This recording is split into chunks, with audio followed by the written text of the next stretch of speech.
시청자 여러분 안녕하십니까. 6월 12일 고영신TV 시사정담 시작하겠습니다. 배종찬 인사이트K 대표님 나오셨습니다. 배 대표님, 네. 이 수원지검에서 오늘 이재명 대표에 대해서 기소를 했네요. 네. 어떤 혐의로 기소했습니까?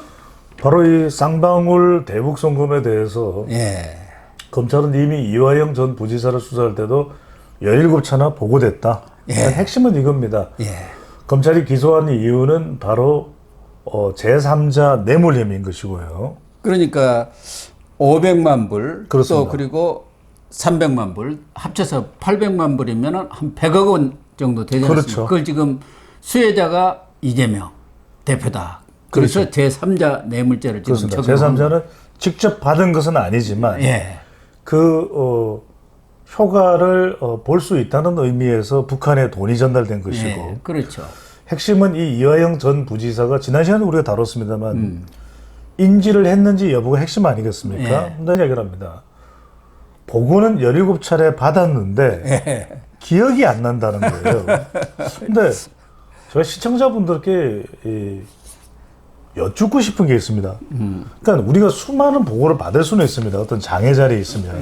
근데 이 대북송금은 그냥 보고가 아니지 않습니까? 그렇죠. 그러니까 어떻게 보면 경기도지사였던 이재명의 정치적 명함을 갈라놓을 수 있는 결정적인 겁니다. 그런데 이런 보고를 받았는데 보고는 받았다. 기억이 안 난다.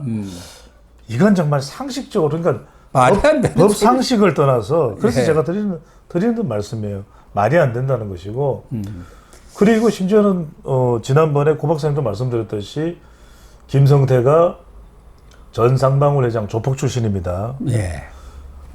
중국에 가서 이화영과 북한 관계자를 만나면서 국제 전화를 이재명에게 전화를 했고, 두 번이나 한 게. 그렇죠. 2번 했죠. 지금 확인이 되는 거 그렇습니다. 있는 것 아닙니까? 통화를 했지 않습니까? 2019년 1월 7일인가 그 선양에 그렇죠. 갔을 때 그 당시 송병철 라테이 부실장, 맞습니다. 뭐 북한에. 이런 사람들하고 술 한잔 하면서 그때 500만 불 스마트폰 비용이에요. 그렇죠. 그때는 그렇죠. 그 내주겠다. 예. 하니까 이화영이가 바로 이재명한테 전화를 바꿔준 거 아닙니까? 그렇죠. 아니 그런데 이 부분이에요. 그럼 김성태라는 사람이 전화를 했는데, 그럼 뭐 생판 모르는 사람한테 감사합니다. 그럼 뭐 할 일 없이 통화를 하나요? 그러니까요. 아무런 용건 없이. 그러니까 너무나도 중요한 자리에 또 중요한 일이죠. 무려 이제 500만 불, 나중에 합하면 300만 불까지 합하면 800만 불이 오고 가는 일인데 난 모른다, 기억이 안 난다. 전적으로 이하영 전 부지사가 작정하고 한 일이지 나는 모른다라는 것인데, 한 가지만 더 말씀드리면 검찰이 이제 기소를 하게 된 결정적 계기는 이겁니다. 일단 이화영 전 부지사가 보고를 했다는 거, 그러니까 제일 중요한 건 이화영 전 부지사예요. 보고를 했다라는 것이 이미 임의성, 여러분들 이렇게 법적 용어가 그런데 임의성이 뭐냐면 자발성입니다. 그러니까 강요에 의해서 막 목을 조르고 이렇게 해서 답변을 받아낸 게 아니라 이화영 전 부지사의 자발적인 답변에 의해서 보고를 했습니다라는 것을 법정에서 확인을 한 겁니다. 검사가 아니고요. 법정에서 관계된 자료를 가지고서 재판을 통해서 확인이 된 겁니다. 지금 이재명 대표는 다른 건들이 많습니다. 뭐 대장동, 뭐 백현동, 성남FC, 뭐 검사사직 공직선거, 이게 제일 위험한 겁니다. 이게 제일 위험하고요. 심지어는 유엔 제재 결의까지 위반해서 한 사람을, 앞으로 우리에겐 정말 중차대한 북한 관련해서는 미국의 존재가 있습니다. 받아들일까요, 미국이? 안 받아도 대한민국하고 더 이상은 이제 외교 못한다, 이런 얘기 나올 가능성이 높아요. 그래서 외국안 거래법이라든가 남북교류 협력법 이거 위반 혐의까지 합쳐서 3개 혐의로 지금 오늘 수원지검 형사 6부에서 불구속 기소를 했는데, 그렇게 되면은 재판을 일단 4개 받는 거 아닙니까? 그렇습니다. 서울에서 3개, 그렇죠. 수원지법에서 1개. 그러고도 어떻게 당대표 연임하겠다는 거 아니겠습니까? 지금 기정사실화 본인은 공식적으로 이야기한 적, 두 가지를 말씀드리는 것이 이 정도 상황이면요. 초등학생도 반장 선거에 안 나갑니다. 그럼요.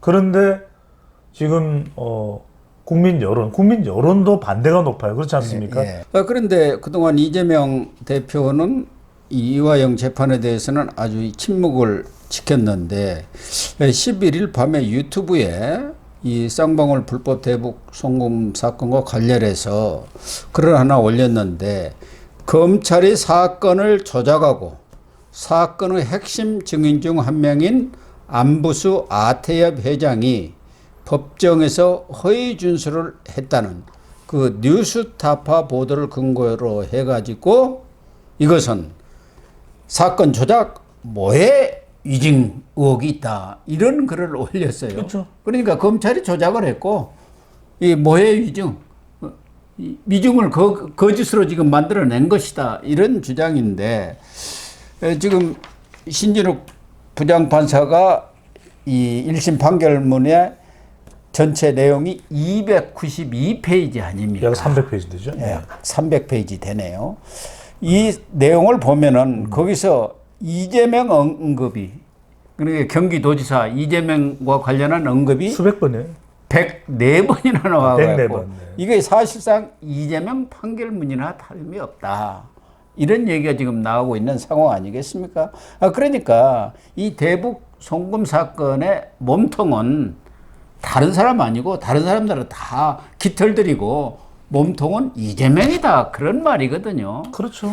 거기서도 이 일이 시작된 것은 문재인 때문이다. 이렇게 딱 이 판시를 해놨네요. 진짜 이거 귀신이 고칼 노릇인데 하나는 뭐냐면 지금 이 판결문에 무려 104번이나 등장하는 이유는 결국 이화영이 누구를 위한 일을 한 겁니까? 물론 본인이 이제 불법 정치 자금을 뇌물을 수수한 것도 법인카드를 사용한 것도 엄청난 개탄스러운 일이지만 예. 경기도 일을 한 것이기 때문에 이재명 대표 일을 한 거예요. 그렇죠. 또 이해찬과 무척이나 가까운 인물이고 두 번째는 그래서 지금 어떤 상황이 벌어지고 있냐면 정치 탄압이다 야당 보복이다 정치 대응을 하는 겁니다. 법적 대응 아니면 조용하게 재판이 있으면 무혐의를 받으면 되는 거잖아요. 이게 예. 다 이전에 우리가 각종 여론조사에서 볼 때도 그런 결과들을 보신 적 있잖아요. 그러니까 예. 쌍방울 대북 송금이 수사가 되고 해명이 돼야 된다는 건 국민 여론이에요. 그러니까 이재명 대표가 죄가 있다 없다를 떠나서 그러면 재판을 받고 아니 자신만만하잖아요 이재명 대표는. 그러면은 자기 죄 없다는데 가서 받으면 될 거 그렇죠. 아니에요. 죄 없으니까 지금 윤석열 대통령을 압박하는 것도 그 이유 아닙니까? 죄 없으면 왜 최상병 특검 못 받냐? 똑같은 이야기예요. 그렇죠. 그래서 무혐의를 받으면 오히려 더 당당하잖아요. 봐라 무혐의하다, 예. 무혐의다. 그러면은 대선 후보로서도 더 달려봐야 돼. 이걸 이제 법적 대응하고 정치 대응하는 이유는 단 한 가지예요. 뭐냐면 두 가지입니다. 하나는 이제 지지층을 꼼짝달싹 못하게 결집을 하는 거죠. 그러니까 그렇죠. 본인의 재판 리스크에 지지층들이 총동원되는 겁니다. 개딸, 제명의 내 마을. 두 번째는 뭐냐면 법원 압박이에요.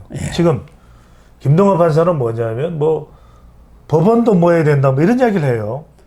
민주적 통제가 필요하다고 했고 박찬대 원내대표는 법관도 이제 선출대로 해야 한다. 그래갖고 자기들 입맛에 맞는 사람만 선출해가지고 판사시켜야 한다. 그런 얘기를 하고 있는 이게 상황이에요. 꼼짝 놀랄 일입니다. 왜냐하면 정말 양승태 전 대법원장을 가지고서 사법농단 그러면서 적폐청산에 몰아세웠던 것이 엊그제 같은데 네. 법원을 몰아서 지금 검사는 탄핵할 수 있습니다. 그러니까 이제 지금 법관까지도 이제는 압박이 들어가는 거예요. 지금 법관 때리기에 나섰고 그렇죠. 법관들에 대해서도 앞으로 탄핵 추진해버리고 뭐 법 왜곡죄라는 것을 만들어갖고 그러니까요. 검사나 판사가 이 법에 규정된 대로 하지를 않고 뭐 왜곡해갖고 판결을 내렸을 경우는 죄를 주겠다는데 결국은 자기들한테 유리한 판결을 안 내리고 불리한 판결을 내리면 검사 판사 죄를 줘갖고 탄핵해버리겠다 그 얘기거든요. 그러니까 이전에 그 재판을 담당했던 강구태 변호사인가요? 예, 강규태. 강규태죠. 나가버렸잖아요.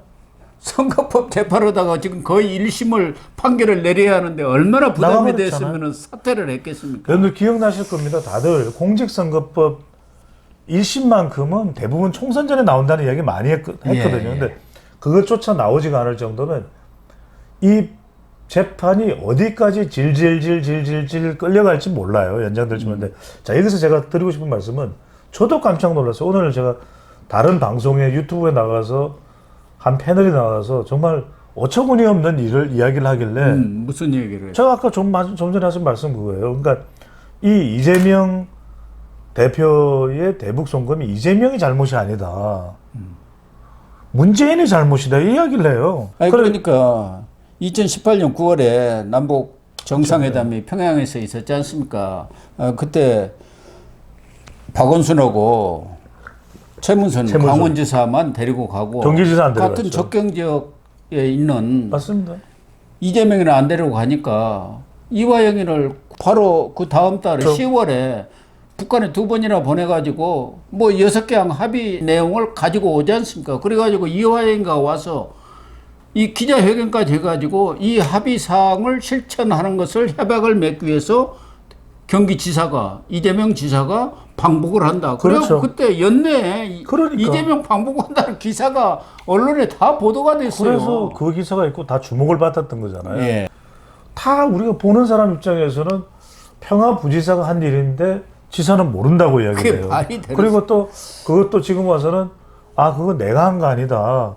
다른 사람인데 마치 문재인 전 대통령일 수도 있다. 이런 식의 발언이 나오면 진짜 이거는 뭐 완전히 국민을 호도해도 이렇게 호도하는 게 없는 거거든요. 그냥 아무 말 대잔치 하는 것이. 그러니까요. 아니 그러면은 방북 요청을 4번이나 했다는 것도 판결문에 다 나오지 않습니까? 네. 2019년 3월 4일 어린이 영양식 말라리아 방역 물품 전달을 하기 위해서 방북을 하겠다고 요청을 했어. 6월 달에는 쌀 10만 톤 지원할 테니까 그걸 상의하자고 그렇죠. 나 방북 초청해 달라고 했고 9월에는 태풍 피해 복구 지원을 위해서 방북할 테니까 또 초청해 달라고 하고 11월에는 민족 협력 사업을 논의하기 위해서 방북. 아니 그러면은 그게 방북 요청서의 공문에 이재명 직인이 꽝. 바로 그 부분이에요. 근데 이재명은 나 그거 몰라. 이화영이가 몰래 나 몰래 했다는 거 아닙니까? 그러면은 더 큰 문제죠. 당시 경기도는 지사의 날인을 아무나 마음대로 찍어버릴 수가 있다는 겁니까? 그게 말이 됩니까, 그러면? 이재명 측에서는 또 그때 2019년 2월에 하노이 노딜로 남북 관계가 경색되었고 네. 또 하나는 이 9월 달에 친형 그 강제 입원시킨 적 없다. 이것이 항소심에서 벌금 300만 원을 받았기 때문에 예. 방북에 추진할 그런 상황이 아니었다. 이렇게 얘기하는데 그러면은 2019년에 9월, 11월 방북 요청서 공문을 북한에 보낸 것은 또 무슨 행위냐 이 말이에요. 그러니까요. 2월에 이미 노딜은 이루어졌는데 그것 때문에 안 된다는 게 말이 안 되는 얘기고 그렇죠. 결국 이재명이가 이 북한을 방문해갖고 이 경색된 남북 화해 물꼬를 텄다. 이런 것을 딱 하나 큰 건을 해 와가지고 2020년 4월 총선 때 크게 기여를 하고 그 여세를 몰아서 대권 경선에 나서겠다. 결정적이죠. 이런 나름대로 큰 그랜드 디자인이 있었다, 플랜이 있었다고 봐야 하는 거 아닙니까? 아니 지금 일단은 뭐 검찰에서 수사했고 또 재판 중인 것이긴 합니다만 여러분들이 이렇게 쭉 보면은 성남에서 이른바 노동 관련 변호사로 활동하던 인물이 일약 성남시장이 돼서 대장동이라고 하는 천문학적인 부동산 프로젝트와 관련이 되고 심지어는 경기지사가 돼서도 사실상 정치 생명이 달아나는 상황에서 권순일 당시 대법관의 결정적인 역할이죠. 물론 아직까지는 이것이 법적으로 범죄 혐의가 있다 없다는 규명되지는 않았습니다. 하지만 그걸 통해서 심지어는 경기지사 때는 바로 북한 프로젝트죠. 여기서 2019년이 상당히 남북관계가 좀 경색될 때입니다. 예, 2월 달에 하노이 노딜이 됐으니까. 그렇죠. 하노이에서. 그런데 이 상황 속에서 김정은 위원장이 만면의 미소를 띠면서 이재명 대표와 만나서 손을 잡는 그런 모습이 노출된다. 영상이 나간다. 그러면 그러니까 우리가 이게 왜냐면 왜 제3자 뇌물 그리고 정치적 효과를 이야기하냐면 그때의 정치적 효과는 상상을 초월할 겁니다. 그건 돈으로 환산하기가 힘든 천문학적인 왜냐하면 정말 북한하면은 문재인이라고 생각할 때 북한하면 이제 이재명이에요. 특히 2019년 7월 25일부터 27일까지 필리핀에서 아태 뭐 평화협력회의인가 국제회의라는 것을 만들었잖아요. 거기서부터 이재명의 방북 얘기가 나옵니다. 그 전에는 스마트팜 얘기인데 그때 스마트팜 500만 불은 원래는 이화영이가 남북 교류 협력 기금에서 사용하려고 그랬어요. 그렇죠. 근데 경기도에서 그걸 부결을 해버렸어요. 반대하니까 할 수 없이 김성태한테 매달려 갖고 그걸 해결을 했는데 그래가지고 다시 2019년 7월에 필리핀에서 만났는데 송병철 아태이 부시장 아유 실세 아닙니까? 이 사람이 이번에 이재명 지사가 방북을 하면은 문재인보다 더 화려하게 크게 행사를 벌이겠다. 그 얘기를 하지 않습니까? 그래가지고 네. 문재인 이 평양에 올 때는 이 최용해 이 사람 한 사람만 나오는데 이번에는 김영철, 최용해 두 사람 실세 다 나오도록 하고 백두산도 헬기로 가버리겠다. 신형 헬기로. 그리고 리무진 차들 다 동원하겠다. 이렇게 해갖고 엄청나게 환대를 하겠다. 이렇게 얘기를 한 거야. 그러면서 500만 불 내놔라 하니까 그래서 또 김성태가 장사꾼이니까 200만 불을 깎아갖고 300만 불을 주기로 한 거 아닙니까? 그렇죠. 그러니까 이재명으로서는 방북만 하면은 문재인 이상으로 환대를 지금 북한에서 하겠다는 것을 확약을 받고 김성태도 그런 얘기를 하니까 그거 참 좋습니다. 한번 해봅시다. 해갖고 돈을 준 것 아닙니까? 그러니까 이재명 측에서 반박을 하고 있는 내용들이 뭐 판결문뿐만 아니라 사실이라든가 또 증언이라든가 물증으로 나온 것하고는 전혀 배치가 되기 때문에 새빨간 거짓말을 하고 있다. 이렇게밖에 볼 수가 그렇죠. 없는 거예요. 그래서 지금부터 중요한 것은 뭐 수도 없이 쌍방울 대북 선거 관련해서는 고 박사님도 그렇고 저도 뭐 우리 고영신 TV나 다른 방송에서 얘기 이제는 중요한 게 검찰도 그런 자료들이 다 준비되어 있어요. 이제 그럼요. 결정적인 것은 이화영의 진술이 참 중요했는데 그 진술까지 확보가 사실은 된 거 그걸 무산시키려고 얼마나 노력을 했어요. 노력을 한 겁니까? 모든 그렇죠. 방법을 뭐 다 검찰 동원했죠. 술판 뭐 조작설 부인까지 다 부인까지 동원하고 와서 옥중 편지다 그렇죠. 무슨 탄원서다 베라벨 하지만 결정적으로 본인이 그 발언을 한 부분만큼은 그걸 지울 수가 없는 것이거든요. 임의성이라는 것은 자발성입니다. 아무도 강제하지 않았고 본인 스스로가 보고했다라고 얘기를 했고 지금 또 중요한 게 9년 6개월형을 받았습니다. 예. 솔직히 어떤 상황이 될지 모르겠습니다만 지금 이화영의 나이에 9년 6개월이면 사실은 자녀의 인생을 거의 깜빵에서 보내야 되는 거나 다름없어요. 그렇다고 봐요. 그러면 이화영인들 9년 6개월 뒤에 나라가 이재명 세상이 될지 아닐지 그러면 아니면은 본인은 더 고달파지는 것이거든요. 그러면 지금 항소를 하는 이유는 뭐냐면 자기가 이걸 더 깎아야 돼요. 그러면 형을 깎기 위해서라도 본인은 더 진술을 제대로 적극적으로 할 수밖에 없거든요. 오히려 저는 지금 항소 과정에서 더 많은 것이 나올 수 있다고 봅니다. 왜냐하면 이화영이가 입을 열 가능성이 크지 않습니까? 저는 클 수밖에 없어요. 왜냐하면 본인이 선고를 안 받았을 때는 나 무혐의 될 수도 있는 건가? 한 1년만 살다 나오면 되겠지.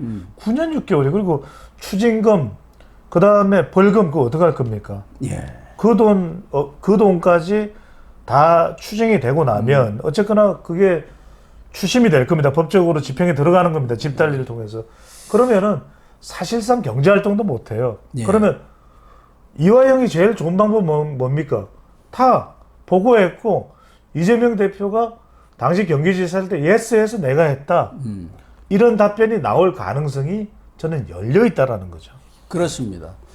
그래서 본격적으로 이재명 재판이 이제 시작이 되면은 이화영이라든가 김성태와 대질신문도 있을 것 아니겠습니까?